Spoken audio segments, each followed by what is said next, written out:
Starmer a national embarrassment? Is he inept or just pretending? Let's discuss the nasal-voiced quisling. Royal snubs to immigration crackdowns. Starmer's leadership is raising eyebrows, and not in a good way.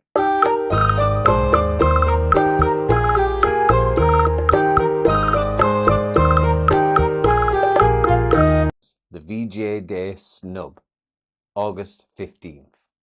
Picture this. Starmer's at the National Memorial, standing shoulder to shoulder with King Charles III and Queen Camilla. It's a solemn occasion, a chance to unite the nation. Then, ouch! Camilla allegedly dodges his handshake like it's a dodgy kebab. The press had a field day, painting Starmer as the kid that nobody wants to pick for the team. Was it a snub? Maybe Camilla was just adjusting her hat, as Starmer insists. Here's the thing, perception matters. When you're a Prime Minister with an approval rating lower than a limbo stick, you can't afford to look like you've been snubbed by royalty. Starmer's failure to navigate this ceremonial moment with charisma, or at least a little bit of social grace, underscores a broader issue. He's struggling to connect with the public on a human level. Speaking of approval ratings, let's talk numbers. August 2025, Starmer's Labour government is polling at a paltry 27%, with some surveys suggesting they'd lose 200 seats if an election were held today. That's a nosedive. Starmer promised a year of rebuilding in his New Year's message, with plans for 1.5 million homes, his improvements and more cash in your pocket. Your promises don't pay the bills, Keir. We have a clear plan for change. 1.5 million new homes, restoring the dream of home ownership. Children starting school ready to learn. A more secure energy system. Waiting lists cut dramatically. Immigration reduced. Neighbourhood police tackling antisocial behaviour in every community. And more cash in your pocket wherever you live. Britons are still grappling with economic woes, and your rhetoric feels like a PowerPoint presentation at a funeral, out of touch and uninspiring.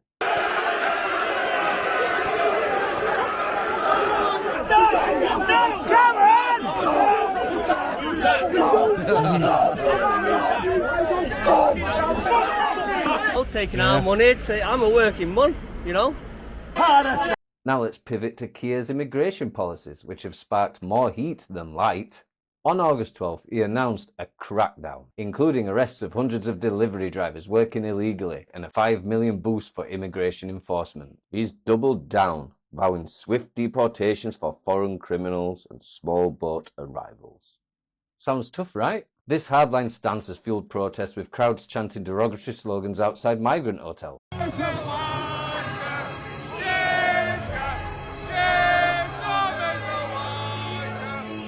Over 3,000 riot officers have been deployed to manage the unrest. Starmer's rhetoric, meant to project control, is instead pouring fuel on the fire of division. Critics argue he's falling into a small boats trap, chasing Nigel Farage's Reform UK voters by mimicking their rhetoric. Keir, you can't out-tough the tough guys, especially without alienating your base, or worse, escalating tensions.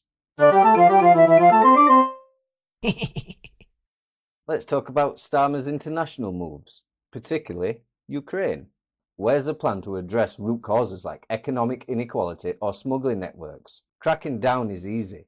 Leading with vision is hard. August 14th, he was on the phone with President Zelensky, promising a just and lasting peace, and hinting at deploying British troops to enforce a potential ceasefire.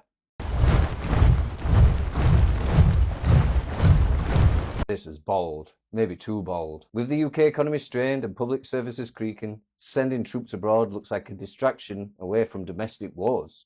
Starmer is trying to play the global statesman, but without a clear communication to the public. Feels like he's signing checks Britons can't cash. It isn't just about grand gestures, it's about bringing people along. And right now, Keir, the people are not on board. Let's zoom out. Starmer's narrative is change, a word he's worn out faster than a cheap suit.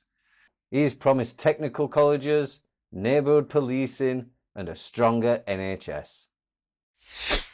But the public isn't buying it. Why? because his actions don't match his rhetoric. The VJ Day snub, whether real or not, symbolises a leader who can't read the room. Immigration crackdowns are stoking division rather than solving it, and his Ukraine ambitions risk overreaching at a time when Britons want focus on home turf. Starmer's trying to be the rock of stability, as he once styled himself, but he's looking more like a pebble in a storm.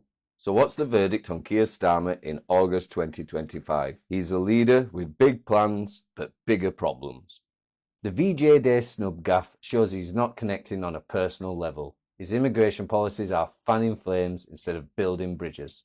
And his Ukraine stance risks dragging Britain into a quagmire. Keir, your plan for change needs a reality check. Britain doesn't need no promises. It needs results that resonate. You're not building a nation. You're building your own obstacles. Thanks for watching. I've been your host, Angelo Machiavelli. Drop your thoughts in the comments below and subscribe for more rants. Sithy.